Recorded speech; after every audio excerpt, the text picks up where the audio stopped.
Hello students, welcome to doctor Deepa Dake's NEET biology. और आज के इस सेशन में हम लोग स्टार्ट करेंगे प्रकाश संश्लेषण के दौरान जब हम रासायनिक प्रक्रियाएं अथवा प्रकाशीय अभिक्रियाओं का अध्ययन करते हैं तो उन प्रकाशीय अभिक्रियाओं में एटीपी संश्लेषण का निर्माण किस प्रकार होता है। एटीपी संश्लेषण के निर्माण की प्रक्रिया को जब हम यहाँ पर पढ़ते हैं तब उसको हम सामान्य रूप से पढ़ते हैं एटीपी का रासायनिक संश्लेषण, अथवा आप पढ़ रहे हैं कीमोऑस्मोसिस, कीमोऑस्मोटिक सिंथेसिस और theory for ATP formation. ATP आप जैसा सभी जानते हैं, एटीपी एडिनोसिन ट्राइफॉस्फेट और ऊर्जा के अणु होते हैं जो जैविक सिस्टम या बायोलॉजिकल सिस्टम में एनर्जी करेंसी के रूप में जाने जाते हैं। लाइट रिएक्शन हम लास्ट क्लासेस में पढ़ चुके हैं और लास्ट क्लासेस में लाइट रिएक्शन मींस आपने मेनली स्टडी किया था प्रकाश वर्णक तंत्र 1 और प्रकाश वर्णक तंत्र 2। जब आप प्रकाश वर्णक तंत्र 1 और 2 पढ़ते हैं उसी समय हम पढ़ रहे हैं चक्रीय तथा अचक्रीय फॉस्फोराइलेशन। और चक्रीय फॉस्फोराइलेशन में हम मुख्य रूप से देख रहे हैं एटीपी का निर्माण क्लोज पाथ में या एक चक्र के रूप में पाया जाता है।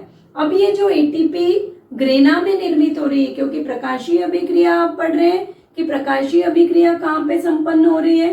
प्रकाशीय अभिक्रिया आप याद रखिए क्लोरोप्लास्ट के ग्रेना भाग में संपन्न होती है।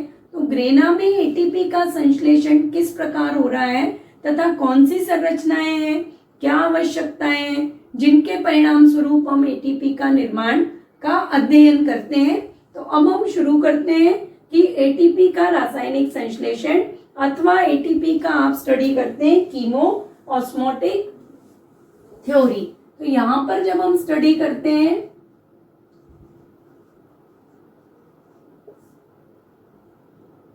केमिओस्मोटिक एटीपी सिंथेसिस और आप इसको पढ़ रहे हैं एटीपी का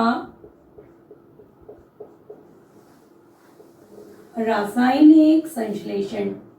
अब यहाँ पे देखिए मुख्य भाग, यहाँ पे जब आप पढ़ते हैं एटीपी का रासायनिक संश्लेषण तो यहाँ पर आपको ये याद रखना है एटीपी के रासायनिक संश्लेषण में ग्रेना में जो थाइलेकॉइड झिल्ली की संरचना आपने पढ़ी थी उस संरचना का पूरा यहाँ पर महत्व है एटीपी के संश्लेषण में। तो एक बार फिर देखिए, और एनसीईआरटी में भी आपका डायग्राम दिया हुआ है, मोस्ट इम्पॉर्टेंट डायग्राम है। जो न्यू बुक्स आपके पब्लिश हुए हैं लास्ट ईयर मॉडिफाई होके, उन बुक्स में ये डायग्राम थोड़ा चेंज हुआ है। तो सभी बच्चों के लिए ये है कि न्यू एनसीईआरटी के वर्जन से ही जाइए आप और रीड करिए, जिससे आपको ये डायग्राम मॉडिफाई मिलेगा। यहाँ पर आप थाइलेकॉइड झिल्ली बनाते हैं और ये संरचना अपनी होती है ग्रेनम लैमेली की। थाइलेकॉइड झिल्ली के हम पढ़ रहे हैं 2 सतह है, बाह्य सतह थाइलेकॉइड झिल्ली की हमेशा याद रखिएगा स्ट्रोमा के संपर्क में है, क्योंकि इसके बाहर जो उपस्थित है वो है आपका स्ट्रोमा। और आंतरिक सतह आप याद रखिएगा ल्यूमेन अथवा गुहिका के संपर्क में।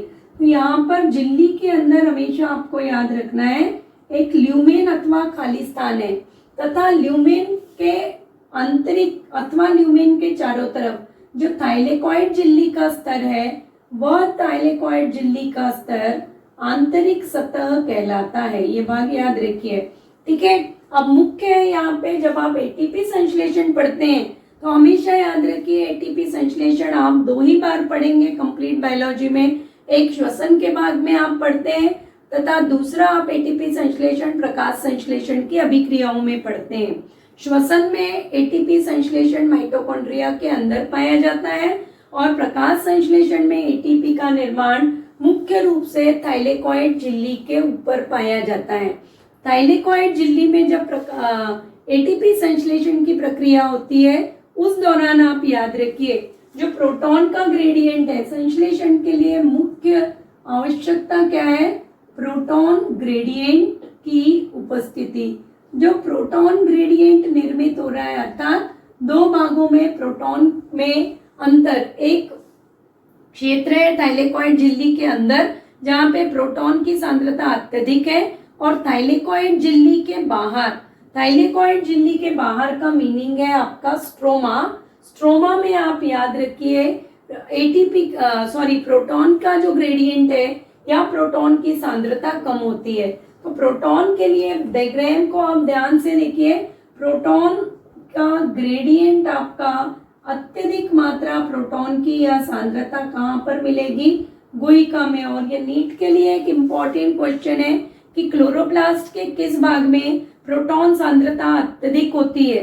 तो यहाँ पर आप याद रखिए जो थाइलेकॉइड झिल्ली में गुहिका उपस्थित है अथवा ल्यूमेन उपस्थित है, उस ल्यूमेन में प्रोटॉन की सांद्रता अत्यधिक पाई जाती है। पहला याद रखिए।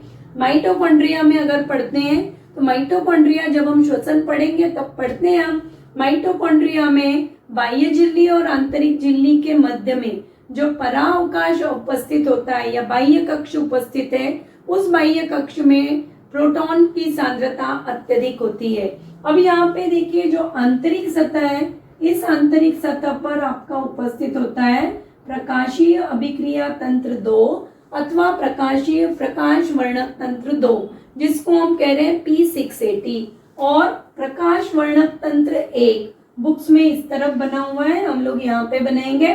प्रकाश वर्णक तंत्र 1 याद रखिए PS1।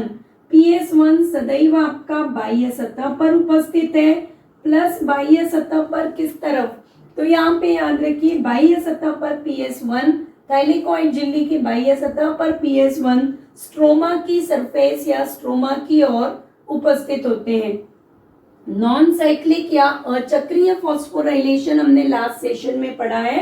अचक्रीय फॉस्फोराइलेशन में हम पढ़ते हैं इलेक्ट्रॉन का स्थानांतरण PS2 से PS1 की ओर पाया जाता है। और दूसरा आप याद रखिए जो PS1 है, PS1 में इलेक्ट्रॉन का ग्राही अनुपस्थित होता है। PS1 में अंतिम ग्राही जो है वो इलेक्ट्रॉन ग्राही की बजाय हाइड्रोजन का ग्राही होता है, और उस हाइड्रोजन ग्राही के लिए एक एंजाइम आवश्यक है। वो एंजाइम आप पढ़ते हैं NADP रिडक्टेज। तो यहाँ पर आपका NADP रिडक्टेज एंजाइम भी आप याद रखिए पिटिका की सतह की ओर पाया जाता है या स्ट्रोमा सतह की ओर उपस्थित होता है। PS2 से हमने स्टडी किया था। PS2 आपका किसके लिए उत्तरदायी है, जल का प्रकाशीय अपघटन आपको याद रखना है हमेशा। PS2 में होता है प्रकाशीय अपघटन के परिणाम स्वरूप प्रोटॉन्स विमुक्त हो रहे थे, प्लस प्रोटॉन के साथ साथ आणविक ऑक्सीजन, यह ऑक्सीजन वातावरण में विमुक्त कर दी जाती है। क्लोरोप्लास्ट से कोशिकाओं में आएगी और कोशिकाओं के द्वारा रंध्रों से होते हुए यह ऑक्सीजन वातावरण में विमुक्त होती है। परंतु जो प्रोटॉन है वो प्रोटॉन्स आपके कहाँ पे डिपॉजिट होते रहेंगे, गुहिका में अथवा ल्यूमेन में डिपॉजिट होते हैं। जो इलेक्ट्रॉन विमुक्त हुए हैं ये इलेक्ट्रॉन आप याद रखिए इलेक्ट्रॉन ट्रांसपोर्ट तंत्र। PS2 में हमने पढ़ा था क्विनॉन से प्लास्टोक्विनॉन से साइटोक्रोम B6, साइटोक्रोम B6 से साइटोक्रोम F से आप पढ़ते हैं प्लास्टोसाइनिन। ये लास्ट सेशन में पढ़ा है। जो स्टूडेंट्स आज ज्वाइन कर रहे हैं वो लास्ट सेशन में जो प्रकाश वर्णक तंत्र पढ़ा हुआ है उनके अभी लिंक ऊपर प्रोवाइड रहेगी, लिंक के थ्रू आप जाके उस पार्ट को स्टडी कर सकते हैं। प्लास्टोसाइनिन से आप याद रखिए जो इलेक्ट्रॉन है वो कहाँ प्रवेश करता है, प्रकाश वर्णक तंत्र 1 अथवा PS1 में। तो ये पार्ट याद रखिए। और ये जब इलेक्ट्रॉन का परिवार या इलेक्ट्रॉन का पथ प्रारंभ होता है PS2 और PS1 के बीच में, तो ये हम ऑलरेडी पढ़ चुके हैं कि पथ किस प्रकार का होगा, Z के आकार का। अब यहाँ पे देखिए जो ATP संश्लेषण है, ATP संश्लेषण के लिए प्रोटॉन्स की आवश्यकता होती है और इलेक्ट्रॉन्स की आवश्यकता होती है। जो थाइलेकॉइड झिल्ली की आप सतह पढ़ रहे हैं, थाइलेकॉइड झिल्ली की सतह पर आप याद रखिएगा विशिष्ट प्रकार के अणु उपस्थित होते हैं जिनको हम कह रहे हैं F0F1 कण। यहाँ पर अगर आप ओल्डर बुक्स में देखते हैं तो F0F1 ही लिखा है, बट अगर आप न्यू बुक्स में आते हैं, न्यू बुक्स में आपको लिखा हुआ है CF0 CF1। सी का उपयोग केवल क्लोरोप्लास्ट में चिन्हित करने के लिए किया है। तो यहाँ पर ये याद रखिए F0 और F0 आपका हमेशा झिल्ली पर उपस्थित है, और F1 कण जो है, F1 कण स्ट्रोमा अथवा आप कह रहे हैं पिटिका में पाए जाते हैं।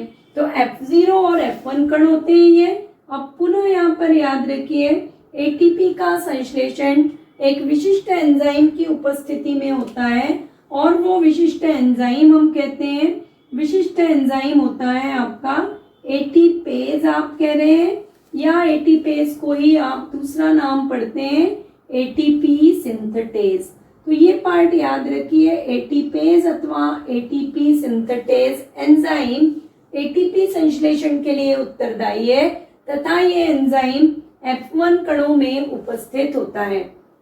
स्लोली यहाँ पे क्या होगा, जैसे जैसे प्रकाशीय अपघटन की प्रक्रिया संपन्न होते जाती है, जल के प्रकाशीय अपघटन की प्रक्रिया, यहाँ पे गुहिका में प्रोटॉन की सांद्रता में वृद्धि होती है, परंतु स्ट्रोमा में आप याद रखिएगा, हमेशा याद रखिए स्ट्रोमा में प्रोटॉन की कमी होती है।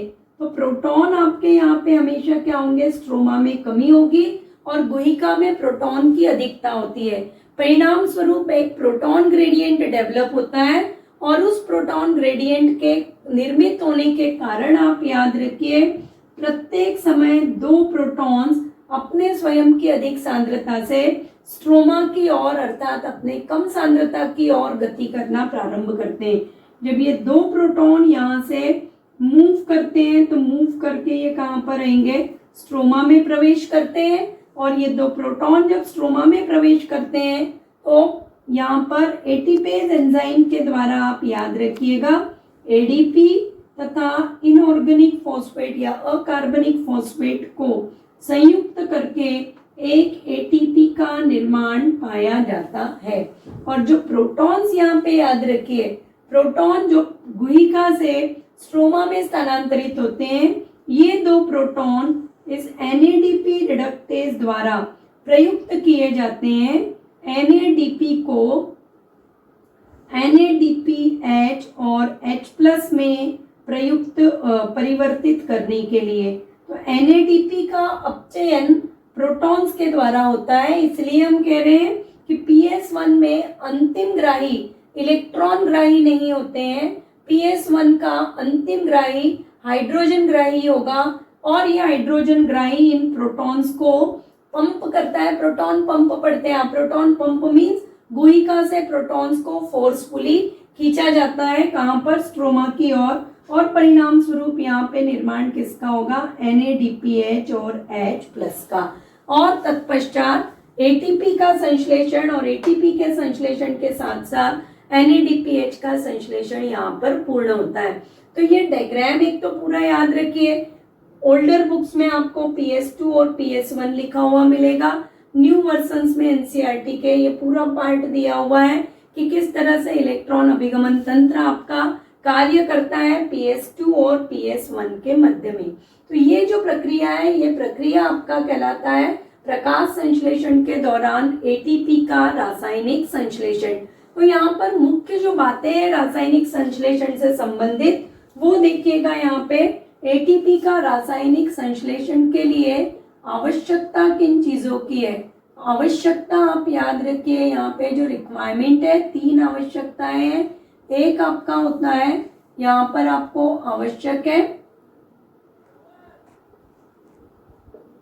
प्रोटॉन ग्रेडियंट, प्रोटॉन पंप तथा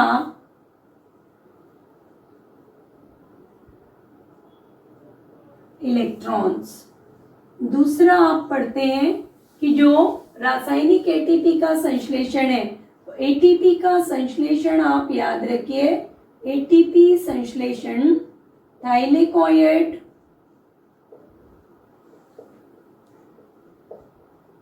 झिल्ली पर उपस्थित F0 F1 कणों में पाया जाता है। क्यों पाया जा रहा है? तो यहाँ पर आप ये याद रखिएगा महत्वपूर्ण, एटीपेज एंजाइम F1 कणों में उपस्थित होता है। और जब भी आप एटीपी संश्लेषण पढ़ेंगे, एक ही एंजाइम आप याद रखिए समस्त कोशिकाओं में आवश्यक है, एटीपेज, या इसी को हम कह रहे हैं ATP synthetase enzyme. Proton gradient महत्वपूर्ण भाग, जो प्रोटॉन ग्रेडियंट डेवलप हो रहा है वो कहाँ पे डेवलप हो रहा है? तो ये आप याद रखिए, क्लोरोप्लास्ट में प्रोटॉन ग्रेडियंट, मुख्यतः प्रोटॉन ग्रेडियंट मीन्स प्रोटॉन की अधिकता, प्रोटॉन ग्रेडियंट मुख्यतः ल्यूमेन थाइलेकोइड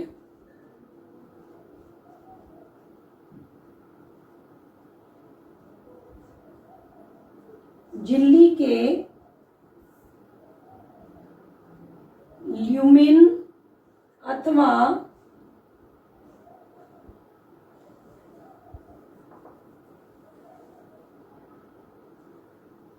गुहिका में संपन्न होता है।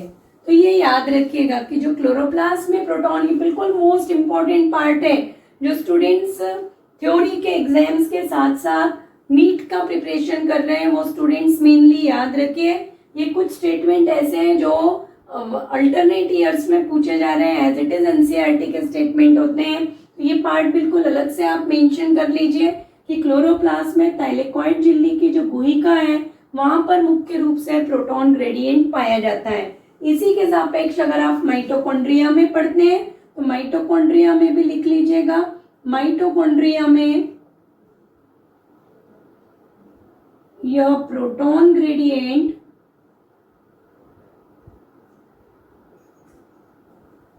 बाह्य कक्ष अथवा बाह्य कक्ष को हम कहते हैं परा माइटोकॉन्ड्रियल अवकाश में पाया जाता है। और एक बार फिर याद रखिए, प्रोटॉन ग्रेडियंट कमी कहाँ होती है क्लोरोप्लास्ट में? तो क्लोरोप्लास्ट में प्रोटॉन की कमी कहाँ पर होगी? स्ट्रोमा में। अधिकता कहाँ है? प्रोटॉन की अधिकता आपको मिलेगी गुहिका में। इलेक्ट्रॉन का स्थानांतरण कहाँ से कहाँ हो रहा है? इलेक्ट्रॉन का स्थानांतरण याद रखिए PS2 से PS1 की तरफ होता है। आप इस तरफ भी PS1 लिख सकते हैं, किसी भी इसमें आप लिख सकते हैं। तो PS2 से इलेक्ट्रॉन कहाँ पे स्थानांतरित होंगे? PS1 में। एटीपी संश्लेषण हमेशा किसके बीच में हो रहा है? यहाँ पर ये स्टार करके रखिए। एटीपी संश्लेषण हमेशा साइटोक्रोम B6 और साइटोक्रोम F के मध्य में, जब इलेक्ट्रॉन साइटोक्रोम B6 से साइटोक्रोम F में स्थानांतरित होते हैं उस दौरान एटीपी संश्लेषण की प्रक्रिया पाई जाती है। एटीपी संश्लेषण के लिए उत्तरदायी एंजाइम याद रखिए। अब यहाँ पर आप याद रखिए, हम पढ़ते हैं इसके बाद जो लाइट रिएक्शन के उत्पाद है या प्रकाशीय अभिक्रिया आप पढ़ रहे हैं, प्रकाशीय अभिक्रिया लाइट रिएक्शन के उत्पाद, दो उत्पाद है आपके पास, एक एटीपी और दूसरा है NADPH और H+ आप कह रहे हैं। इनका उपयोग कहाँ पे किया जाता है? तो सिंपल में आप सिंपली याद रखिए, जो लाइट रिएक्शन के प्रोडक्ट्स या उत्पाद होते हैं एटीपी और NADPH और H+, इनका प्रयोग किया जाएगा डार्क रिएक्शन अथवा अंधकार अभिक्रिया में। क्योंकि देखिए एटीपी भी निर्मित होकर कहां पर आ गया है? स्ट्रोमा में। NADPH और H+ भी कहां पर निर्मित हुआ है? स्ट्रोमा में। तो जो लाइट रिएक्शन आपकी क्लोरोप्लास्ट में संपन्न हो रही थी, ग्रेना में संपन्न हो रही थी, उसके पश्चात निर्मित होने वाले उत्पाद कहां पर आ गए? एटीपी और NADPH H+ के फॉर्म में स्ट्रोमा में। स्ट्रोमा में हम पढ़ते हैं अंधकार अभिक्रिया होती है।